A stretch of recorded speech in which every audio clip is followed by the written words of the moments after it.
తాకట్టులో ఉన్న బంగారాన్ని విడిపించి ఆ రోజు ఆన్లైన్ రేటుకే మేము కొంటాం. Sharma gold company. మా missus. Oh మేడమా? Yes.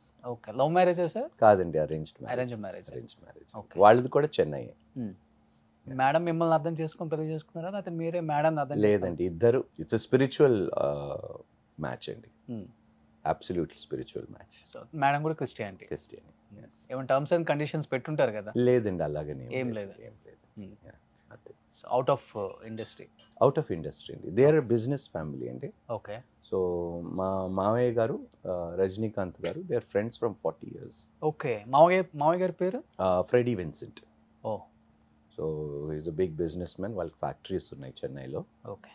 And they been very close to the family. Okay. నన్ను ఫస్ట్ టైం యాక్చువల్గా రజనీకాంత్ దగ్గర తీసుకొని వెళ్తానంటే నేను నా క్వీన్ ఆఫ్ ఇంగ్లాండ్ తెలుసాను అంటే ఎగతాళి చేశాను, నేను నమ్మలేదు. కానీ ఇంటికి తీసుకెళ్ళినప్పుడు ఆయన స్పందించిన విధానం, హ్యాట్స్ ఆఫ్ అండి ఆ గొప్ప వ్యక్తిని.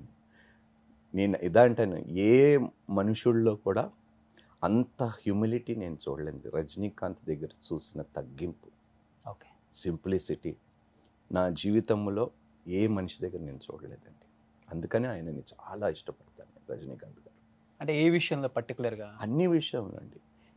దాపరికాలు ఏమీ లేవండి. వెనకొకలాగా మాట్లాడటం, ముందొకలాగా ఉండటం అనేది. అదే అంటున్నాను, అలాంటి వ్యక్తులు ఈ కాలంలో చాలా రేర్ అండి. ఓకే. అందులో రజనీకాంత్ గారు ఒకరండి. స్టార్ హీరో, మామూలు హీరోనండి ఆయన. ఈజ్ రికగ్నైజ్డ్ గ్లోబల్లీ అండి, గ్లోబల్లీ. అంత పెద్ద వ్యక్తి, ఎంత సింపుల్, ఎంత సింప్లిసిటీ. ఆశ్చర్యపోయానండి ఆయన చెప్పిన ప్రైవేట్ మాటలు కాబట్టి I can't tell you much. మన తెలుగు ఇండస్ట్రీలో ఏ హీరోని చూడలేదు సార్ అలా? లేదండి, ఎక్కడ చూడ. అందరూ ముందు ఒకటి వెనక ఒకటి మాట్లాడే వాళ్ళేనా?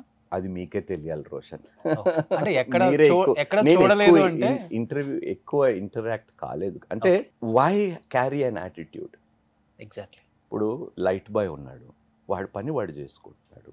మీరు యాక్టర్, మీరు మీ పని చేసుకుంటున్నారు. ఎందుకు తక్కువ ఎక్కువ? ఎందుకు ఈ ఒక ఫాల్స్ ఇమేజ్, ఒక ఈగోని మెయింటైన్స్ మనం ఇలాగైనా ఉంటేనే మనకి ఎందుకు? సింపుల్గా ఉండండి, కలిసిమెలిసి ఉండండి, అందరినీ ప్రేమించండి, అందరినీ సమానంగా చూడండి. సూపర్. సో అందుకనే అంటారు రజనీకాంత్ గారు నిజంగా రియలీ. నేను 2-3 సార్లు కలిసాను ఆయన్ని, ఇంట్లోకి వెళ్ళి ఆయనతో కూర్చొని. సో మా మావయ్య వాళ్ళ మదర్కి బాగా ఇష్టపడతారండి. కబాలి సినిమా ఆయన ఫోన్ చేసినప్పుడు, మా మావయ్యకి ఫోన్ చేసినప్పుడు, మా మావయ్య వాళ్ళ మదర్ బర్త్డే నాడు ఆ మూవీ రిలీజ్ చేశారు. ఫోన్ చేసి చెప్పారు, అమ్మ గుర్తుకొస్తుంది. అమ్మ అంటాడు మా మావయ్య వాళ్ళ మదర్ని, అమ్మ గుర్తుకొస్తుందిరా అన్నాడు. ఐ థింక్ ఈయనకొక్కడికే అనుకుంటా వరల్డ్ వైడ్ ఫ్యాన్ బేస్ ఉంది. ఏ కంట్రీ వెళ్ళినా, ఎక్కడికి వెళ్ళినా ఉంటారు. ఫ్యాన్స్ అనేది కాదండి, రెస్పెక్ట్ కూడా అంతే. అభిమానులు ఉండొచ్చు కానీ అభిమానంతో పాటు ఒక రెస్పెక్ట్ కూడా. మేము జపనీస్, చైనీస్ వీళ్ళంతా దేవుళ్ళ కొలుస్తారు. మనకు చెప్తుంటే వింటాం హీరోయిన్స్. నెక్స్ట్ ఆయన బర్త్డేకి అప్పుడు 2, ఇంకొక పాప, 3వ పాప కూడా. ఓ ముగ్గురా? ముగ్గురు. Yes, I have 3 daughters. Okay. ఎందుకని సార్? అంటే పిల్లలు ఇష్టమా? నేను యాక్చువల్గా పెళ్ళి అయినప్పుడు ఫస్ట్ డే మా వైఫ్కి అడిగింది 7 పిల్లలు కావాలంట. 7? అంటే 7 సంఖ్య మంచిది కాబట్టి, సంపూర్ణమైన సంఖ్య. 7 కొడుకులు ఉన్నాడు, వేటకు పంపాడు. ఈ స్టోరీ సో నాకు ఇష్టం అండి బేసిక్లీ. ఎందుకంటే we never had a family. మేము పెరుగుతున్నప్పుడు అంటే అటు మా ఫాదర్ ఫ్యామిలీ బ్రాహ్మిన్స్ అవటం వలన, మా మదర్ ఫ్యామిలీ క్రిస్టియన్స్ అవటం వలన ఆ 2 ఫ్యామిలీస్ మధ్యలో మేము నలిగిపోయాం. ఆ 2 సిద్ధాంతాల మధ్యలో, పద్ధతుల మధ్యలో. So we never had basically a family life. Okay. So my mother passed away when I was 5. Daddy passed away when I was 14. Okay. ఇద్దరు చనిపోయారు, అమ్మ నాన్న చిన్న వయసులో ఇద్దరు చనిపోయారు. So I really never had that. అందుకని నాకంటూ ఒక పెద్ద ఫ్యామిలీ కావాలి. Okay. So that is the reason I said I want 7 kids. Okay. మీరెంతమంది? నేను, మా 2 అక్కలు. ఓకే. ముగ్గురము. అంటే at the age of 5 I was 5. Yeah. అమ్మ చనిపోయినప్పుడు. I don't remember her, but ఫోటోలు ఇప్పటికీ ఉన్నాయి, చూస్తూ ఉంటాను. ఓకే, మమ్మీ ఇలా ఉండేది. బట్ డాడీ నాకు కొంతవరకు గుర్తున్నారు. ఏంటి అమ్మ నాన్న చాలా చిన్న ఏజ్? మమ్మీ వాజ్ 33 అండి చనిపోయినప్పుడు. Dad was I think 44 or 45 చనిపోయింది. ఓకే. ఇద్దరు చిన్న వయసులో చనిపోయారు. సో మిమ్మల్ని అక్కలే పెంచేశారు. ఇద్దరు అక్కలు. రిలేటివ్స్ మీరు చెప్పారు తక్కువ, వీళ్ళిద్దరు yes. మ్యారేజ్ గురించి దూరంగా పెట్టారా? అవునండి. రిలేటివ్స్ కూడా ఎవరి దగ్గరికి రాలా? ఇప్పుడు ఎవరు సహజంగా ఇప్పుడు who wants to take somebody's burden? వాళ్ళకి ఫైనాన్షియల్ ఆబ్లిగేషన్స్ ఉంటాయి, పిల్లలు ఉంటారు, వాళ్ళ చదువులు, వాళ్ళ బ్రతుకులు, వాళ్ళు. ఇప్పుడు మమ్మల్ని వాళ్ళు పోషించాలంటే ఇట్ ఈస్ డిఫికల్ట్. ఈవెన్ అప్పుడు యాక్సెప్టెన్సీ చాలా తక్కువ ఇంటర్ కాస్ట్ మ్యారేజ్. దట్టు నాన్న బ్రాహ్మణ్, అమ్మ క్రిస్టియన్. అది ఎలా కుదిరిందో ఎందుకు కుదిరిందో ఆ భగవంతుడికే తెలియాలి. బట్ అయింది, అలా అయింది. ఓకే. సో ఇప్పుడు అక్కలు వెల్ సెటిల్డ్? బోత్ ఇండియాలోనే ఉన్నారు. ఇండియాలోనే. ఒక అక్క హైదరాబాద్లో, ఒక అక్క వైజాగ్లో ఉంటారు. Okay, great, super. సో ఇప్పుడు అమ్మలాగా ఎవరు వచ్చారు? పాప? మూడో పాప నాలా ఉంటుంది. ఓకే. మూడో పాప నాలా ఉంటుంది. రెండో పాప, ఫస్ట్ పాప వాళ్ళ మమ్మీలా. బట్ ఇప్పుడు ఇంకా నలుగురు బ్యాలెన్స్ ఉన్నారు. ఇంకా నలుగురు అప్పుడు అవ్వదు కదండి, భలేవారు. ఇంకొకటి అడుగుతున్నాను. ఓకే. మా ఆవిడ అంటుంది నాకు ఓపిక లేదు.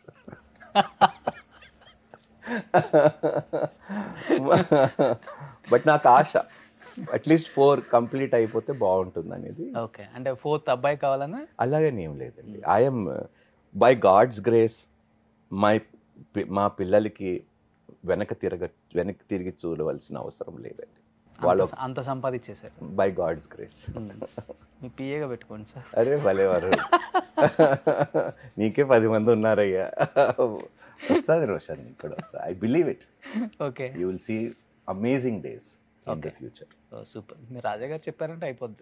అలా మనస్ఫూర్తిగా చెప్తున్నాను. సూపర్. ఫస్ట్ పాప పేరు Leora.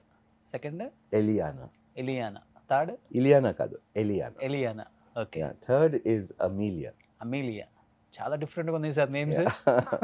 There all Hebrew names అండి. ఓకే. లియోరా అంటే వెలుగు, ఎమిలియా అంటే promise of God, okay. Eliana అంటే promise of God, Amelia is industrious. Okay. Industrious. So చిన్నప్పటి నుంచి పిల్లల్ని యూగో యాటిట్యూడ్ ఎలా లేకుండా అలానే గ్రోన్ అప్. గ్రేట్. అది సో ఫస్ట్ ఆఫ్ ఆల్ మీ లక్ ఏంటంటే అండర్స్టాండింగ్ వైఫ్. మెయిన్ అదే కదా రోషన్. ఇప్పుడు పెళ్ళైన మగాడికి అర్థం చేసుకునే భార్య దొరకకపోతే వాడు బ్రతుకంతా నరకమే. బయటకు నవ్వుతూ ఉంటాడు కానీ వెనకాల, ఎందుకంటే చాలామంది నేను చూస్తూ ఉంటాను, కలుస్తూ ఉంటాను, అన్న నా వల్ల కావటం లేదన్న, భార్య చంపేస్తుందన్న. చాలామంది చెప్తారు ప్రేయర్ చేయండి. గ్రేట్. నెక్స్ట్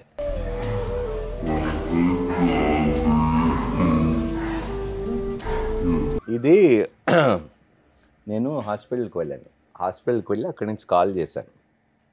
అసలు I was not well at all. మా వైఫ్కి చెప్పాను, గుడ్ బై కూడా చెప్పలేకపోయినా నీకు అంటే, ఎందుకంటే అలా మాట్లాడతారు, ఎందుకంటే పరిస్థితి అసలు it was very bad for me. I knew what I was going through. Saturation levels పడిపోయి అసలు నరకాన్ని చూసామండి. ఆ వేరియంట్ డెల్టా బా. థర్డ్ వేవ్ అప్పుడు థర్డ్ వేవ్ కాదు, సెకండ్ వేవ్ అనుకుంటా. సెకండ్ వేవ్లో భయం వేసిందండి ఒక క్షణానికి. ఫస్ట్ టైం నా లైఫ్లో భయపడ్డా. యా, ఓకే, భయపడ్డా. But the hospital took amazing care అండి. అఫ్కోర్స్ ప్రాబ్లం ఏమిటంటే ఆ రెమ్డెసివిర్, ఆ ఇంజెక్షన్స్ ఇచ్చిన తర్వాత, ఆ స్టెరాయిడ్స్ ఇచ్చిన తర్వాత అక్కడి నుంచి కొంచెం హెల్త్ కాంప్లికేషన్స్ వచ్చాయి. పిల్లల్ని చూడగానే ఎమోషనల్ అయిపోయారు. యా. తనేనా థర్డ్? సెకండ్. సుమన్ టీవీలో మీ పర్సనల్ అండ్ బిజినెస్ ప్రమోషన్స్ కోసం కింది నెంబర్కి కాంటాక్ట్ చేయండి.